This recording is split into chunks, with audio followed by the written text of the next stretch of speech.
Hello, Excellence family. Welcome to Title Tuesday. It's Danny Barnes, Director of Agent Relations, and I'm here with Paul Sardone, attorney with Excellence Title. And today, Paul's going to cover property taxes for us. Big information. So thanks for joining us, Paul. Hope you're doing well. Doing good, Danny. Thanks. Good. I'll turn it over to you. I know it's an important point. We talked about it briefly before we did this video, and we run into this scenario a lot of times. So thanks, Paul. I'll turn it to you. All right. Thank you, guys. I wanted to talk about property taxes as we're at time of the year now. November 1st, property taxes are eligible to be paid with a discount. Most customers nowadays are, whether by choice or not, have escrows on their loans, so the bank pays it. But if not, it's a good time for an agent maybe to touch base with a client and let them know, hey, make sure you pay your taxes. Now in November, you get the discount of 4%.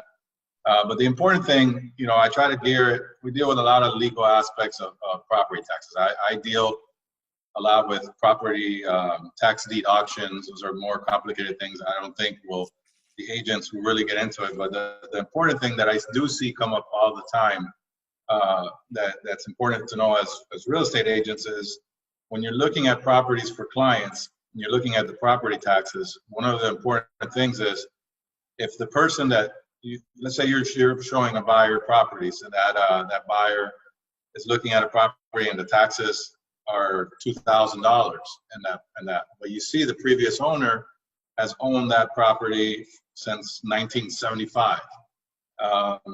Those taxes are being kept low by the Save Our Homes or the homestead exemption. Taxes can only increase 3% max per year while you have that. But even if the county assessed the property went up 10%, that homeowner is only going to pay on that 3%. So the difference is kind of banked in the Save Our Homes. They call it the portability. I'll talk about that a little bit too. The important thing, the reason why you should care as an agent is your client is qualifying for a mortgage, presumably based on $2,000 in property taxes on that. But maybe the taxes the following year, so let's say we close today on that house, your buyer is going to pay X amount of dollars based on their escrow that the bank is assuming. Let's say they're collecting $180 a month for taxes as part of that escrow. Now they close today. Now the taxes get reassessed in 2021. There's no more homestead protection, so the county has that property that they were paying taxes, based on those rates. The taxes triple, and it happens all the time. So all of a sudden, the $2,000 taxes are now $6,000 taxes, and the mortgage the escrow account is short next year when they go to pay the taxes a year from now. The homeowner's hit with they're hit with a shortage. They have to pay it over time. Their mortgage payment goes up significantly, $300-400, and they're going to be calling the agent. This happens all the time. People call us or they call the agent and say, hey, how are you going to tell me the taxes were going to go up? So there's nothing you can do about it, but you can inform your clients, hey, just so you know, this is based, look out for those things. How long has the owner had it that you're buying it from? And then tell the client, hey, you just be prepared. Your taxes are going to go up.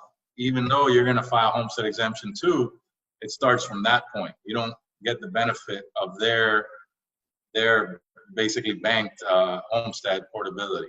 On the flip side of that, when you're trying to get a listing and your clients have had the house for a long time and they're saying, well, I only pay $2,000 in taxes on this house. So you're showing me houses. If I buy anything, I'm going to pay $5,000, $6,000, $7,000 for a similar house or even a smaller house if they're looking at downsizing. Well, that goes with them. That portability, it's basically like a savings on property taxes. So if the assessed value, let's say when they bought the house was $50,000 and it's only gone up 3% from then, but the house is now worth $500,000 in the county's eyes, that difference that they're saving, whether it be $100,000, $200,000 of portability, comes with them. So now they buy the new house that costs $500,000. They bring that banked exception of $200,000 off the taxes, plus the homestead exemption of $50,000 and whatever exemptions they have.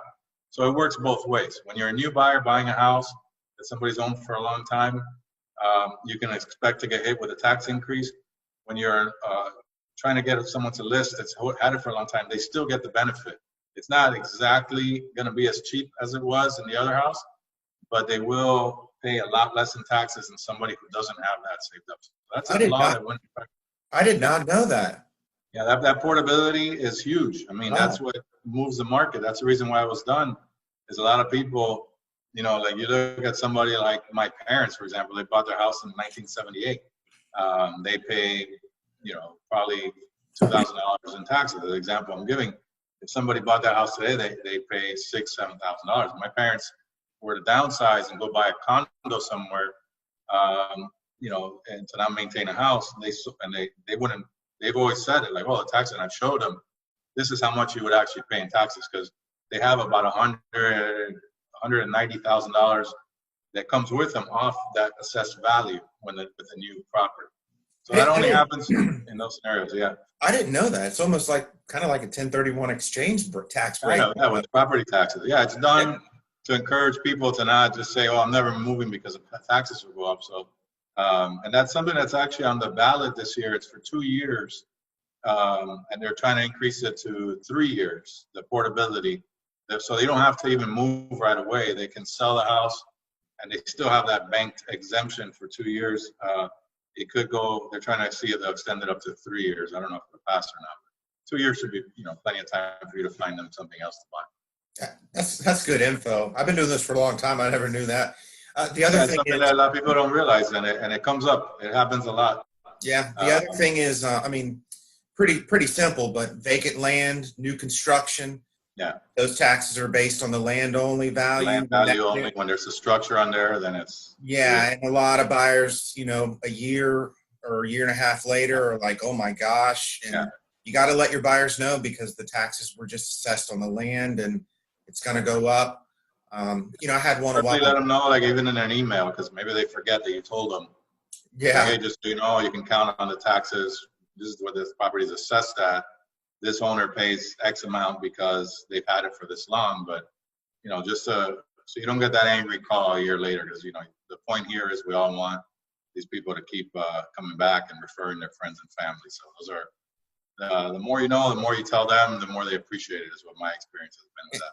And one more thing, you know, I had a seller a while back who, you know, bought the house 13 years ago, had it homesteaded, did a lot of improvements, you know, a couple $100,000, and the current taxes did not reflect what they were going to be after the new assessment, and it probably went up $5,000 or $6,000. That, you know, going to go up the following. Especially if you're doing addition or anything like that. Yeah, because you get assessed based on the new square footage. They did 3 additions, and anyway, so that's another scenario. But, you know, great information. Oh, thank you. I hope that helps. And yeah, again, if anybody has questions or, you know, it doesn't really understand the portability, we're here to help. You can reach out to me on workplace, email, text, whatever is easier for you, and we can go over scenarios on that. I do it all the time. Awesome. And once again, Excellence Title is there for everybody, and especially our agents. So visit excellencetitle.com, and at the top, submit title order and get your title order started. So, well, Paul, thanks for joining us again. We'll see you in 2 weeks. Once again, amazing subject. You teach us something new every time. And as always, together moving forward. Thanks so much. Thank you. Everybody have a good week.